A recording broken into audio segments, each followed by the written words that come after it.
এই জন্য পড়া লাগে। রাসূলুল্লাহ সাল্লাল্লাহু আলাইহি ওয়াসাল্লাম বলেছেন, যখন তোমরা কথা বলবে কথাটা কমপ্লিট কথা বলো। জরুর সুবহানাল্লাহ। কথা কমপ্লিট কেমন?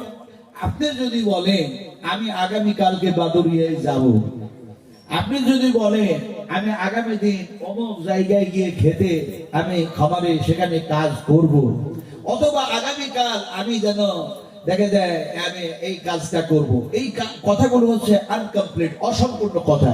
রাসূলুল্লাহ বলছেন যখন তুমি ইনশাআল্লাহ লাগিয়ে নাও কথাটা কমপ্লিট হয়ে যায়। কিভাবে কমপ্লিট হয়? রাসূলুল্লাহ বলছেন ইনশাআল্লাহ পড়ার সঙ্গে সঙ্গে ওই কর্মটা করতে গিয়ে, ওই কাজটা করতে গিয়ে যদিও কোনো জটিলতা দেখা দেয়, যদিও দেখা যায় কোনো সমস্যার সম্মুখীন হওয়া যায়, আল্লাহ পাক সেই জটিলতাকে দূর করে দিয়ে সহজে পরিণত করে দেন। সুবহানাল্লাহ। এই জন্য ইনশাআল্লাহ লাগাতে ভুল করলে হবে না। মনে থাকবে তো? মনে থাকবে? আগামীকাল বিয়েই বাড়ি যাব। আপনারা যখনই নীরব থাকেন তখন আমাকে অনেক সময় জানো এরকম মাথা খারাপ করা কথা বলতে হয়। বিয়ে বুঝেন তো আপনারা? হ্যাঁ, বিয়ে বুঝেন? দুই ভাই আছে, দুই ভাই। এই ভাই কথা বলছে কি কোরআনের বাইরে বলছে নাকি? কোরআনের মধ্যে ভাই আছে না? না।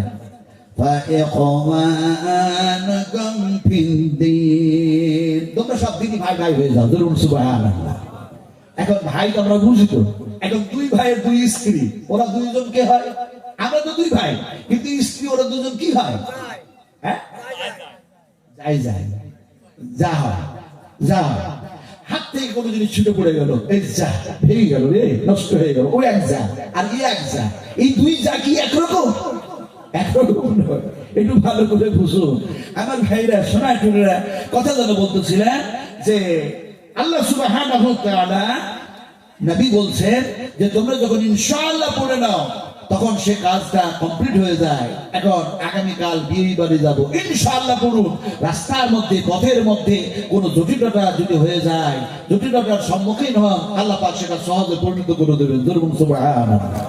আমাদের মাথায় আসছে না। একদিন অস্বচ্ছি রাবিউল আউয়াল মাসে আপনাদের রাজারহাট নিউ টাউনে, কত বুঝেন তিনি? রাজারহাট একবারে প্রপার টাউন, থানা থেকে মাত্র 50 কিলোমিটার দূরে স্টেজ তৈরি করা হয়েছে। অসংখ্য মানুষ, আর দেখা যাচ্ছে নেতাদের তার অভাব নাই। নেতা বুঝেন তো কেমন নেতা? কেমন নেতা? আমি কোরআনের বাইরে বলছি না। আল্লাহ রাব্বুল আলামিন সুবহানাহু ওয়া তাআলা যেন বলেন কোরআনুল কারীমের মধ্যে, ইন্না লাকুম তাবাআন ফাহাল আনতুম মুগনুন আন্না মিন আযাবিল্লাহি মিন শাই। যারা দ্বীনি নেতা ছাড়া, তাওহীদি নেতা ছাড়া, ইসলামিক নেতা ছাড়া, কোরআনের নেতা ছাড়া যখন তারা অন্য কোন ফল্ট নেতার পিছনে দৌড়াবে, আর দৌড়াতে গিয়ে যখন তাদের আমল, তাদের কর্মগুলি খারাপ হবে, এই বেআমাল মানুষগুলি দেখা যায় জাহান্নামের মধ্যে নিক্ষেপ হবে। আল্লাহ পাক নিক্ষেপ করবেন। এখন ওরা বাঁচার জন্য ছটফট করবে। এখন ভালো নেতার পিছনে, দুনিয়াতে পিছনে ছুটে নাই, আইন সাহেবের পিছনে যায় নাই, হাফেজ সাহেবের পিছনে যায় নাই, নবী সাহেবের পিছনে দৌড়াই নাই, ইমামের পিছনে দাঁড়াই নাই, কোরআনের পিছনে ছুটেই নাই। এখন দেখা যাচ্ছে তাদের পিছনে ছুটেছে, গেছে কোথায়? জাহান্নামের মধ্যে চলে গেছে। এখন খুঁজছে কাদেরকে? ওদেরকে খুঁজছে। ওই যে দুনিয়াতে যাদের পিছনে ছুটেছে ওরাকে খুঁজতেছে। আর সে সময় যেন দেখা যায় ওরা বলছে ইন্না কুন্না লাকুম তাবাআন ফাহাল আনতুম মুগনুন। ওনেরা তোমরা যা বলেছিলে তাই করেছিলে, নামাজ কাজা করেছিলে, তোমাদের পিছনে ছুটতে গিয়ে তসবিহ পড়ি নাই, কোরআন পড়ি নাই, শিক্ষা অর্জন, ইসলামিক শিক্ষা অর্জন করি নাই, এরকম ভাবে তোমাদের পিছনে সময় নষ্ট করেছিলাম। আন্না আযাবিল্লাহি মিন শাই। এখন যে আযাবের মধ্যে আমরা মুবতলা হয়েছি, যে আযাবের সম্মুখীন হয়েছি, এই আযাব তো আর বরদাস্ত করা যায় না, সম্ভব হয় না। ফলে আমাদের একটুকুনিকে আযাব তোমরা হালকা করে দিতে পারো। বলুন সুবহানাল্লাহ। নেতাগুলি বলবে, আজকে ইংলিশে কথা বলে, হিন্দিতে কথা বলে, ফার্সি ভাষায় কথা বলে, মারাঠি ভাষায় কথা বলে, গুজরাটি ভাষায় কথা বলে, তামিলনাড়ু ভাষায় কথা বলে। সেই দিন নেতারা দেখা যায় কোরআনের ভাষায়, আল্লাহর ভাষায়, আরবিতে কথা বলবে। উত্তরটা তারা কি দেবে? লাউ হাদানাল্লাহু লাহাদাইনাকুম সাওয়াউন আলাইহিম আযাযিবনা আম সাবারনা মা লানা মিন মাহিস। আমরা নিজেরাই হেদায়েত ছিলাম না, সঠিক পথের পথিক ছিলাম না, আর তোমাদেরকে সঠিক পথে পরিচালিত করতে পারি নাই। ফলে আমরাও জাহান্নামে এসেছি, তোমরাও এসছো। ফলে তোমাদের যা দুরবস্থা, আমাদেরও সেই দুরবস্থা। আমরাও ধৈর্য ধারণ করব, তোমরাও ধৈর্য ধারণ করো। আমরাও নিরুপায়, তোমাদেরও নিরুপায়। কথা বুঝেন কি? এই জন্য আমি বলতে যাচ্ছিলাম, রাজারা নিউটাউনের নেতাদের অভাব ছিল না সেই দিন। এখন আমি সেই দিন ওয়াজ করছিলাম যে ইনশাআল্লাহ যারা পড়ে নেবে, আল্লাহ সুবহানাহু ওয়া তাআলা তাদের জটিলতা দূর করে দিবেন, কষ্টটাকে সহজে পরিণত করে দিবেন। এখন ওই থানার একজন ওসি তিনি যেন ওখানে ঘোষণা করেছেন রাত্রি 11টা পর্যন্ত মাইক চলবে, তারপরে মাইক বন্ধ করে দিতে হবে। এই সমস্ত দিনই প্রতিষ্ঠানী ব্যাপার নিয়ে হ্যান নিয়ে এইসব আলোচনা করা যাবে। ওখানকার কমিটির লোক বলল। এখন দেখা যায় এটা ছিল খুব কঠিন আর জটিল তাদের সেই প্রোগ্রাম করা। আল্লাহ সহজ করছেন কিভাবে চিন্তা করুন। তা আমি সেইখানে বললাম যে ইনশাআল্লাহ পড়ুন একেবারে ইখলাসের সঙ্গে, অত্যন্ত আকীদাকে পাকা পোক্ত মজবুত করে লিল্লাহি আল্লাহর উপরে যারা ভরসা করে আপনি বলুন ইনশাআল্লাহ আল্লাহ পাক আপনার জটিলতা দূর করে দেবেন। এখন সেই দিন 11টার জায়গায় 12:30 হয়ে গেছে। ওসি সাহেব কোনো বন্ধ করছেন না। দুর্বল আলহামদুলিল্লাহ, আর একটা দুর্বল আলহামদুলিল্লাহ। ওসি সাহেব আসলেন, উনি আমাকে এসেই বলছেন স্টেজে যে আপনার বক্তব্য আমরা থানা থেকে বসে বসে শুনছিলাম, মনে করলেন যে একটু অন্য কিছু করব, কিন্তু বারবার আমার গলার কণ্ঠস্বর আর বারবার এই কথা যেন কানে সাংঘাতিক ভাবে ধাক্কা মারছে, কাজগুলি করতে আমাদের অসুবিধা হচ্ছে। আমি বললাম ইনশাআল্লাহ বললেন না, কাজ আল্লাহ সহজ করে দিতেন। ওসি সাহেব বলছেন আমরা ওই জন্যই এসেছি আপনার কাছে, আমরা আরো কয়েকজন পুলিশ আমার সঙ্গে আছে, তো এসছি এই জন্যই যে আমাদের চোর ধরা, আসামি ধরা খুব কঠিন। তো থানাতে বসে বসে ইনশাআল্লাহ পড়বো, সেই আসামি ধরা কি সহজ হয়ে যাবে? আমি ওসি সাহেবকে বললাম শর্ত হচ্ছে 3টে। আপনি যদি থানাতে বসে বসে ইনশাআল্লাহ পড়েন, আল্লাহ পাক অবশ্যই কঠিনটাকে সহজ করে দিতে পারেন। ইন্নাল্লাহা আলা কুল্লি শাইইন কাদির, আল্লাহ সর্বশক্তিশালী। বলুন সুবহানাল্লাহ। শর্ত হচ্ছে কি? আপনি যদি ঘুষ না খান, আপনাদের 24 পরগনায় ইন্ডিয়ার পুলিশেরা তো ঘুষ টুস খাই দেয়। আমি মাস্টার সাহেবের বাড়িতে বসছিলাম, কত বুঝলেন কিনা, অনেক জায়গা থেকে বাংলাদেশি ভাই এসছেন আজকে, কত বললেন কিনা জিজ্ঞেস করছিলেন। তো উনি বললেন যে খুব কঠিন অবস্থা, ভিসা থাকবে, পাসপোর্ট থাকবে, তারপরে বাংলাদেশ বর্ডার ক্রস করলেন যেন দেখা যায় 800 থেকে 1000 টাকা খরচ হয়। বলি এটা কেন? বলি এটা ঘুষ দিতে হয়। কথা বুঝেন কি? আপনি লিগেল মানুষ, ইনলিগেল না, তারপরেও এটা যেন তারাকে দিতে হচ্ছে। আমি সেদিকে নেই বা গেলাম। এখন দেখা যায় ওনাকে বললাম আপনি যদি ঘুষ না খান, আরেকটি শর্ত হচ্ছে আপনি যদি মিথ্যা কথা না বলেন। বলুন সুবহানাল্লাহ। আরেকটি কথা হচ্ছে কোরআনুল কারীমের উপরে শুধু বিশ্বাস স্থাপন করা না, এর প্রতি আমল করা, জীবনটাকে কোরআনের আলোতে যদি বাস্তবায়ন করে ইনশাআল্লাহ পড়ার সাথে সাথে যত চোর আসামি ধরা আল্লাহ পাক সম্ভব করে দিবেন, যদিও আপনার দ্বারা খুব জটিল আর কঠিন হয়। উনি বলছেন এটা অযুক্তিপূর্ণ কথা। আমি বললাম যে আপনি তো আসলে বললেন না যে আমি ঘুষ আর খাবো না, মিথ্যা কথা বলবই না, কোরআনের প্রতি বিশ্বাস স্থাপন করবো, 5 ওয়াক্তের নামাজ ছাড়বই না, এই কথা তো বললেন না। আমি বলছি এটা সম্ভব নয়। আপনি কেন বললেন সম্ভব নয়? শেষ পর্যন্ত ওনাকে আমি যেন অনেকগুলি হাদিস সেদিন বর্ণনা করেছিলাম, তার মধ্যে একটা কথা বলেছিলাম, শুনুন, একটি মানুষ আরেকটি মানুষকে হত্যা করলো, যদি বলুন আল্লাহু আকবার। হত্যা করা কি ঠিক? সবচেয়ে মহান কে? আর একটু যদি বলুন কে? এখন দেখা যায় একটি মানুষ আরেকটি মানুষকে হত্যা করেছে, সেই পিরিয়ডে, সেই মোমেন্টে, সেই জামানায় সবচেয়ে বড় পয়গম্বর, বলুন সুবহানাল্লাহ, সবথেকে বড় পয়গম্বর, তার নাম হচ্ছে হযরত মূসা আলাইহিস সালাতু সালাম। তার কাছে মানুষগুলো ছুটে গেল, ছুটে গিয়ে বলল, এই মূসা, আমাদের এই মানুষটাকে যে হত্যা করেছে সে আসামি খুঁজে পাচ্ছে না। আপনি নবী যখন দাবি করেছেন, আপনি যখন নবী আর আপনার উপরে যখন কিতাব নাযিল হয়েছে, তখন আপনি বলুন এই আসামি ধরবো কিভাবে? আমরা খুব সমস্যায় পড়ে গেছি, খুব জটিল কাজ। হযরত মূসা আলাইহিস সালাতু সালাম বললেন, একটি গরু অবশ্যই জবাই করে দাও, আর গরুর গোশতটা যেন সেই কাটা মানুষের গলায় ঠেকায় দাও। আল্লাহর হুকুমে মানুষটা জীবিত হয়ে যাবে। তাকে কে হত্যা করেছে সে আসামির নাম অবশ্যই তোমাদের সামনে বলে দিবে, আবার আল্লাহর হুকুমে সে মৃত্যু মুখে পতিত হয়ে যাবে। মানুষগুলি শুনল, শোনার পরে বাড়ি চলে গেল। খুব সহজ কথা, গরু জমা করে দেবে, গরু গোশত ঠেকে যাবে, মানুষ জীবিত হয়ে যাবে, আসামির নাম বলে দেবে, বদলাটা নেওয়া হবে। কিন্তু দেখা যায় এই যত সহজ তারা ভাবলো, কিন্তু তাদের মধ্যে আবার আলোচনা শুরু হয়ে গেল। মশাকে তো জিজ্ঞেস করা হলো না গরুটার রং কেমন হবে। কথা বুঝছেন কি? কত বড় মাথা মোটা মানুষ, সহজ ভাবতে চাই না, জটিলে পড়তে চাইছে। গরুর রংটা কেমন হবে? এখন যেন বলা হলো নীল হবে। তারপরে দেখা যায় সেই ধরনের গরু খুঁজতে পাই হচ্ছে, পাওয়া যাচ্ছে না। বলে আমরা জটিল সমস্যায় পড়ে গেছি, বয়স তো জিজ্ঞেস করা হয়নি গরুটা কেমন হবে, বেশি ভালো বয়স হবে না একটু কাঁচা হবে, একটু জিজ্ঞেস করি। আবার জিজ্ঞেস করলো। এক কথায় তারা যতবার জিজ্ঞেস করেছিল হযরত মূসা ততবার উত্তর দিয়েছিলেন সঠিক, কিন্তু তারা সেই ধরনের গাভী, সেই ধরনের গরু আর খুঁজে পাচ্ছে না। আল্লাহ সুবহানাহু ওয়া তাআলা তাদের জন্য কথাগুলিকে কোরআনের মধ্যে কোড করে দিয়েছেন। আল্লাহ বললেন, ইনশাআল্লাহ যদি ওই কম না পড়ে নিত, কিয়ামতে যেন তারপরও গরু খুঁজে পেত না, আসামি যেন ধরা পড়তো না। ইনশাআল্লাহ পড়েছিল বলে সেই গাভী খোঁজাও সম্ভব হয়েছিল, আর যেন হত্যাকারী আসামিকে ধরাও যেন সম্ভবপর হয়েছিল। সুবহানাল্লাহ বলেন।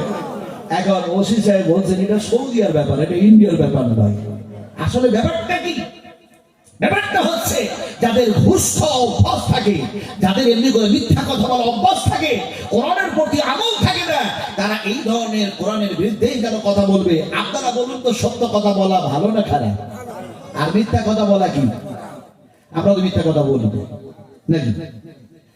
আল্লাহ রাব্বুল আলামিন বলেন, ইয়াকু কাযিবান ফাআলাইহি কাযিবুহু ওয়া ইয়াকু সাদিকান ইউসিবকুম বা'দুল্লাযী ইয়া'iদুকুম ইন্নাল্লাহা লা ইয়াহদি মান হুয়া মুশরিফুন কাযযাব।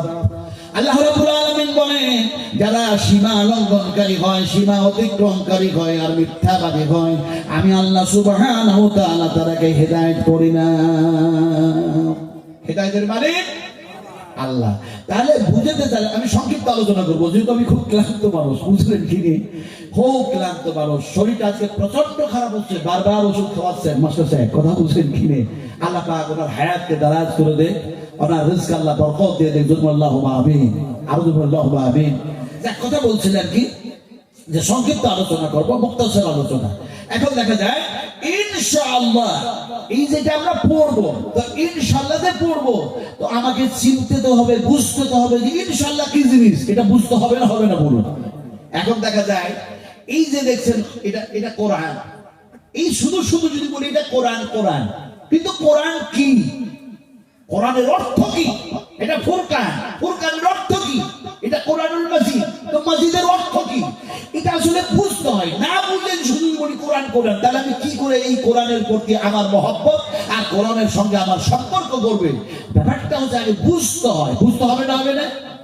কেমন করে বুঝাবো আপনাকে? এমনি করে বুঝায়। একজন মুসলমান সালাত আদায় করছে, তাহলে সালাত আদায় যখন করবে তখন এটা মসজিদ না এটা মন্দির, তাকে বুঝতে হবে না হবে না? চিন্তা হবে না হবে না বলুন? চিন্তা হবে। কি কথা বলি, মুঝে মঞ্জুর নেই है कि मैं तेरे शिकायत करूं, बात ही से बात निकल आती है तो मैं क्या करूं। খুলের কথা খুলে বলার ইচ্ছা করে না, কিন্তু একটি বলতে গিয়ে আর একটি কথা মনে পড়ে যাচ্ছে, রিমোট নেই, যেটা কন্ট্রোল করতে পারছি না। আপনার গয়াকাশী সেই গয়াকাশীতে এক মন্দিরে একজন যেন মুসলমান গেছে, আজমির গেল, কোথায় কোথায় চাদর টাদর চাপানো, কবরে গেল, মাজারে গেল, হ্যাং করলো, ত্যান করলো। তারপরে এবার দেখা যায় সে মন্দিরে গেছে। এখন মন্দির থেকে দেখা যায় আযানের শব্দ শুনতে পাচ্ছে। ও জানে যে নামাজ কিন্তু ফরজ। নামাজ কি? আর একটা যদি বল নামাজ কি? নামাজ কি ছেড়ে দেওয়া যাবে? জোরে কথা বলুন, ছাড়া যাবে? সর্বপ্রথম যে পাপের কারণে, যে গুনাহের কারণে মানুষগুলি জাহান্নামে যাবে মুসলমানেরা, তার সর্বপ্রথম যে পাপ হবে, যে পাপের কারণে জাহান্নামে যাবে, সেই পাপটা হচ্ছে নামাজ না পড়ার কারণে। কথা বুঝলেন কি? জিজ্ঞেস করা হবে, ইয়াসআলুনাকা আনিল মুজরিমিন মা সালাকাকুম ফি সাকার, তোমরা কোন গুনাহের কারণে, কোন পাপের কারণে জাহান্নামের মধ্যে এসেছো? ওরা বলবে ক্বালু লাম নাকু মিনাল মুসাল্লিন, আমরা নামাজী ছিলাম না। হায় হায়, এখন দেখা যায় নামাজ হচ্ছে ফরজ। দেখা যায় সে লোকটা আযানের ধ্বনি শুনতে পেয়ে এখন মন্দিরের মধ্যে নামাজ শুরু করে দিয়েছে। ওই যে মসজিদ চিনতে হয়, মন্দির চিনতে হয়, কোনটা জায়গায় আমি নামাজ পড়বো, এখন দেখা যায় মন্দিরে নামাজ শুরু করেছে। নামাজ যখন শুরু করলো, এখন ওই মন্দিরের যারা পুরোহিত ছিল, আবার কমিটি ছিল, তারা যেন ছুটে আসলো, এসে যেন বললো তুমি মন্দিরটাকে নাপাক করে দিলে, নামাজ এখানে কেন পড়লে? সে তখন বলল, দেখো মসজিদ যেমন একটা ইবাদতের জায়গা, তো মন্দিরটাও একটা তীর্থস্থান, এটাও যেন ইবাদতের জায়গা। তো এখানে আমি নামাজ আদায় করেছি, তাতে ক্ষতি কি হয়েছে? বলে সবকিছু বলি না, মন্দির নাপাক করে দিয়েছ, ফলে যেন দেখা যায় তুমি বড্ড যেন চরমভাবে অপরাধ করেছ, ফলে তোমাকে আমরা পুলিশের হাতে যেন তুলে দেবো। পুলিশ এসেও গেল, বিশৃঙ্খলা হচ্ছে বলে পুলিশ এসেও গেল, পুলিশটা তাকে নিয়ে নিল। নেওয়ার পরে দেখা যায় তাকে যখন ধরে নিয়ে যাচ্ছে, সে লোকটা বলছে, দেখো পুলিশের হাতে আমাকে তুলে দিও না। পুলিশ গুলোকে বলছে আমাকে অ্যারেস্ট করবেন না, আমি যে পাড়ায় বাস করি মুসলিম, আর ওই মুসলিমদের আমি হচ্ছে সর্দার। আমার পাড়ায় যেন একটা রাস্তার ধারে ঈদগাহ আছে, যদি এই নামাজ পড়াটা আমার অপরাধ হয়, তাহলে পরে বদলা নেওয়ার জন্য ওই ঈদগাহে গিয়ে আপনারা হনুমান 40 পাঠ করে দেবেন, আমি বাধা দেব না। কত বড় মাথা মোটা মুসলমান! হ্যাঁ হ্যাঁ হ্যাঁ, অবস্থাটা কি দেখো, অবস্থাটা কি? আসলে বলতে চাইলাম যে মন্দির না মসজিদ, এটাকে চিনতে হবে। কারণ আল্লাহ পাক বলেছেন ওয়া'আন্নাল মাসাজিদা লিল্লাহি ফালা তাদউ মা'আল্লাহি আহাদা। মসজিদ হচ্ছে কেবলমাত্র আমি এক আল্লাহর ইবাদতগাহ, ইবাদতের জায়গা, সিজদার জায়গা, আমার বন্দেগীর জায়গা, আমার উপাসনার জায়গা, আমার আরাধনার জায়গা, আমাকে ডাকা হাঁকার জায়গা। যদিও সর্ব জায়গায় তুমি আমাকে ডেকে আমাকে পাবে, বিছানায় শুতে গিয়ে, জাগতে গিয়ে, ঘরে বাড়িতে, পাহাড়ে পর্বতে, আকাশে, সাগরে, সমুদ্রে, সর্ব জায়গায় আমাকে ডাকলে পাবে। আমি আপনার ডাকে সাড়া দেবো। জরুর সুবহানাল্লাহ। উদুনি আস্তাগফির লাকুম, আমাকে ডাকো, তোমাদের ডাকে সাড়া দেব। আমার কাছে চাও, তোমাদের অভাব মোচন করে দেব। তোমরা আমার কাছে ক্ষমা চাও, তোমাদের জিন্দেগীর গুনাহ মাফ করে দেবো। জরুর সুবহানাল্লাহ, আল্লাহু সুবহানাল্লাহ। আমার ভাইরা, আসলে সে যেমন মসজিদ না চিনে মন্দিরে নামাজ পড়ে ভুল করলো, আমাকে ইনশাআল্লাহ বুঝতে হয়। ইনশাআল্লাহ কার কথা? নবীর কথা না আল্লাহর কথা? কার কথা? হ্যাঁ, নবীর কথা। এই যে বুঝি না আমার ভাইরা, বসেছিলাম আর যারা দেখছিলাম, আপনারা কি বললেন? সত্তার না সত্তার না কি বললেন? সামাদ। বিশ্বাস করুন, আমরা যতক্ষণ পর্যন্ত রাসূলকে ফলো না করেছি, আমরা অন্ধকারের মাঝে পড়ে থেকে যতই ভালো কাজ করি, সেটা যেন দেখা যায় গ্রহণযোগ্য একটি আমল আল্লাহর দরবারে হবে না। কারণ রাসূলকে ফলো করতে হবে। ফামান রাগিবা আন সুন্নতি ফালাইসা মিন্নি। রাসূলুল্লাহ সাল্লাল্লাহু আলাইহি ওয়াসাল্লাম বলেন, আমার যারা সুন্নাতকে পালন করলো অবশ্যই তারা আমার উম্মত। আমার সুন্নাতকে ত্যাগ করে দিল, ছেড়ে দিল, রাসূলুল্লাহ বলেন খারাজা ইয়াখরুজু, আমার উম্মত থেকে বাইর হয়ে গেল। এখন আমি যদি বলি সাতটা, আমি যদি শুধু বলি সামা, তাহলে পরে বিশ্বনবী বললেন এরকম নাম বলো না। কারণ আল্লাহ সুবহানাহু ওয়া তাআলার নাম হলো সাত্তার, আল্লাহ সুবহানাহু ওয়া তাআলার নাম হলো সামাদ। আল্লাহুস সামাদ لم يلد ولم يولد ولم يكن له كفوا أحد এখন বিশ্ব নবী বললেন আল্লাহর সিফাতের নামগুলি যখন এইগুলি নাম আল্লাহর বান্দার নাম হবে আব্দুস সাত্তার আব্দুল গফফার আব্দুস সামাদ তার মানে এই শব্দটা কিন্তু লাগায় নিতে হবে নইলে নামটা আনকমপ্লিট হয়ে যাবে রাসূলুল্লাহ বললেন যতবার তুমি ডাকবে সেটা দেখা যায় নেকি হবে না গুনাহে পরিণত হয়ে যাবে আল্লাহ আমাদেরকে তা থেকে যাতে হেফাজত করে দিবেন আল্লাহুম্মা আমিন বলতে হবে কি আব্দুস সাত্তার মানে হচ্ছে বান্দা আল্লাহর বান্দা আব্দুস সামাদ শুননেওয়ালা কত বুঝতে পেরেছেন কিনা আর যদি শুধু বলি সামাদ তাহলে এটা হলো শিরকিয়াতুল্লাহ কত বুঝতে পেরেছেন কিন্তু আব্দুস সামাদ এটা লাগিয়ে নিতে হবে রাসূলুল্লাহ বলেছেন দেখুন সুবহানাল্লাহ আমার ভাইয়েরা বিশ্ব নবী মুহাম্মদ রাসূলুল্লাহ সাল্লাল্লাহু আলাইহি সাল্লাম বললেন তোমার মেয়ের নাম ভালো নাম রাখো তোমার সন্তানের নাম ভালো নাম রাখো আর যখন তুমি ভালো নাম রাখবে সেই নামটা ধরেই যেন ডাকো আগেকার ব্যাপারটা আমি নেই বা বললাম লম্বা হয়ে যাবে মজবুত এখন যে নামটা আপনি রাখলেন মুহাম্মদ নাম রেখেছেন তার মানে আল্লাহ প্রশংসনীয় বান্দা সুবহানাল্লাহ মুহাম্মদ জাকির হোসেন মুহাম্মদ সানাউল্লাহ মুহাম্মদ এইভাবে যখন আপনি লাগালেন তার মানে কি আল্লাহর প্রশংসনীয় বান্দা আল্লাহ কোরআনের মধ্যে থেকে বলছেন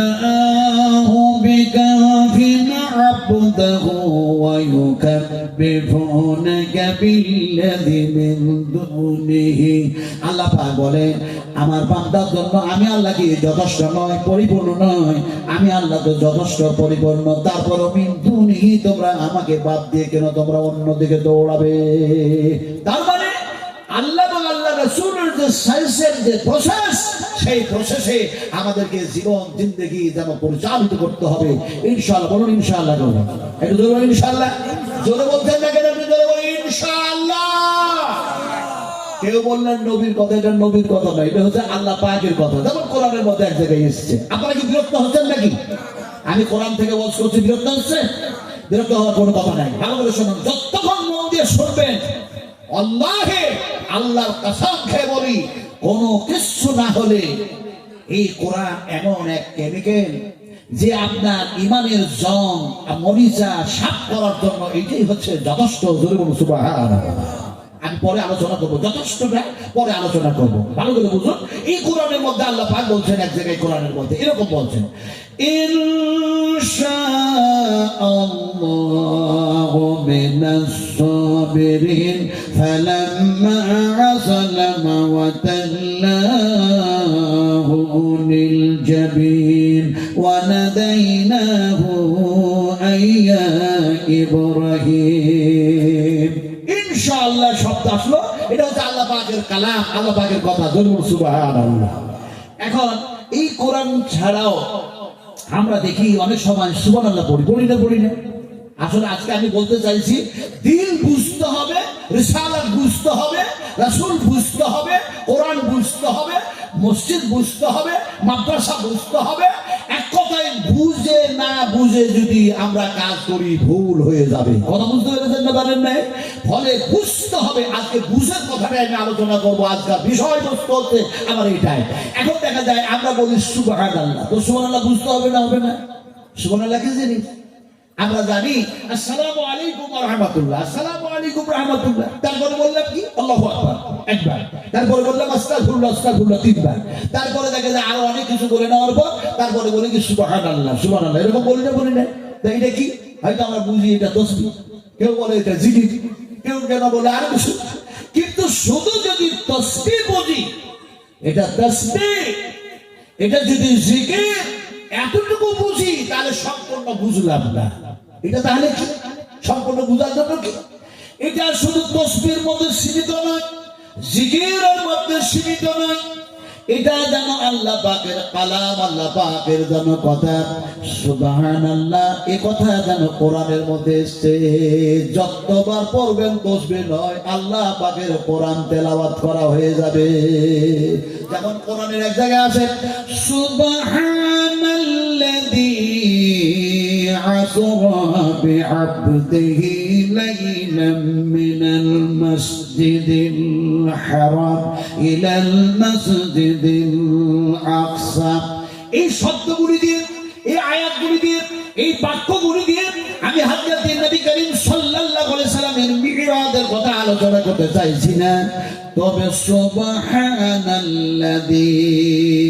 আর বললাম সুবহানাল্লাহ তার মানে আল্লাহর পবিত্রতা বয়ান করলাম আল্লাহ যেন সমস্ত ত্রুটি থেকে সমস্ত আয়ব থেকে তিনি হলেন পাক বলুন সুবহানাল্লাহ এখন এই সুবহানাল্লাহ জানতে বললাম আল্লাহ হলেন পাক তিনি হলেন পবিত্র তার সামনে আমার যেন গোটা শরীরটা আমার যেন সেন্স আমার আকল আমার জ্ঞান আমার গরিমা আমার বিবেক আমার বিবেচনা আমার সমস্ত সবকিছু এরকম হয়ে গেল আল্লাহ আপনি হলেন পাক আপনি হলেন পবিত্র আর আমি আপনার বান্দা যেন গুনাহগার আমি হলাম পাপাসা সুবহানাল্লাহ তাই তোমার পবিত্রতা বয়ান করতেছি তুমি আমাকেও যেন গুনাহ থেকে পাক করে দাও সুবহানাল্লাহ বলতে গিয়ে চোখ দিয়ে পানি আসতেছে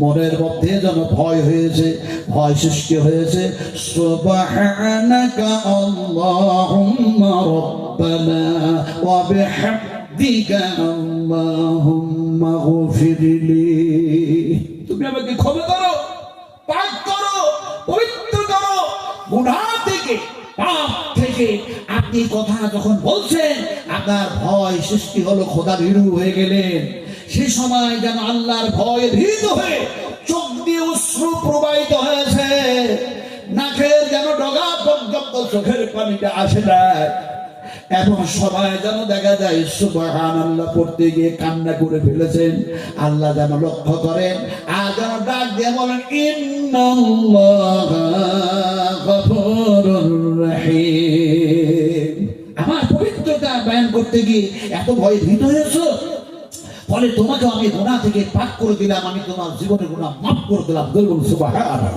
যখন আমার সেন্সটা হবে এই ধরনের আর সুবহানাল্লাহ যখন পড়বো আমি সুবহানাল্লাহ বুঝে গেছি তার মানে আমি গুনাহ থেকে পাক হয়ে গেছি বলুন সুবহানাল্লাহ এখন দেখা যায় যে কোরআনুল কারীমের মধ্যে কারণ এই জালসাটা আজকাল জালসাটা মক্তবের ব্যাপারে না মাদ্রাসা করতে হবে না টাকা দেওয়ার ভয়ে মানে মাথা নড়াচ্ছেন না কথা বলছেন না টাকা লাগবে না মাদ্রাসা করতে হবে না একটু জোরে কথা বলুন ও যুবকেরা তরুণেরা যারা দাঁড়ায় আর বসে আছেন বিশ্বনবী মুহাম্মদ সাল্লাল্লাহু আলাইহি সাল্লামকে দেখেন না বিশ্বনবীর ফ্যাক্টরি হচ্ছে শিক্ষা প্রতিষ্ঠান সেটা হচ্ছে এই মাদ্রাসা আল্লাহর কসম খেয়ে বলছি বুখারী শরীফের মধ্যে অনেক হাদিস এসেছে তার মধ্যে একটা হাদিস শোনাবো অত্যন্ত গুরুত্বপূর্ণ হাদিস শোনাবো আপনাদেরকে ভালো করে বলুন একটু জোরে জবাব চাই আপনাদের কাছ থেকে আপনারা বাঙালি মানুষ একটু জোরে জবাব দিবেন দয়া করে বলুন বিশ্বনবীর এই মাদ্রাসা করতে হবে না হবে তো যেহেতু হবে সেহেতু এই মাদ্রাসা ভিত্তিতে যেন আইন তৈরি করেছে গভর্নমেন্ট যে গভর্নমেন্ট আইন তৈরি করেছে এখন এই গভর্নমেন্টের নাম কি ভালো আপনাদের কি ভারতের কি যেন একটা প্রধানমন্ত্রী কথা বুঝুন এর নাম না নরেন্দ্র মোদী ঠিক বলছেন তো কেটলিওয়ালা চাওয়ালা হায় এই কেটলিওয়ালা চাওয়ালা এ বলছে রাম হচ্ছে সমস্ত সমস্যার সমাধান ফলে সুপ্রিম কোর্ট থেকে আইন পাস করলো হাই মাদ্রাসা থেকে শুরু করে কলেজ পর্যন্ত কলেজ থেকে শুরু করে হাই মাদ্রাসা থেকে শুরু করে নিজামিয়া মাদ্রাসা পর্যন্ত খালেজিয়া মাদ্রাসা থেকে শুরু করে আপনার যেন বাড়ি পর্যন্ত ও বলল যে সব থাকবে কোরআন থাকবে হাদিস থাকবে সব থাকবে কিন্তু গীতা পাঠ করতে হবে সর্বপ্রথম আপনারা বলুন মসজিদে গীতা পাঠ করবেন না কোরআন পাঠ করবেন যদি কথা বলতে হবে মুজাহিদের মতো কথা বলুন বিলালের মতো কথা বললে হবে না ইমানের জজবাত দিয়ে কথা বলতে হবে আমরা কোরআন পড়াবো না আমরা গীতা পাঠ করবো কোনটা যারা কোরআনের প্রতি বিশ্বাস রাখেন হাত উঁচু করে দেখান ইমান না থাকলে তো আমি কাফের হয়ে যাবো একটু হাত আর উঁচু করুন আরো সিধা করুন একদম সিধা করুন কোরআনের প্রতি ইমান নাই নাকি আপনাদের আর একটু হাত উঁচু করে দেখান বলি না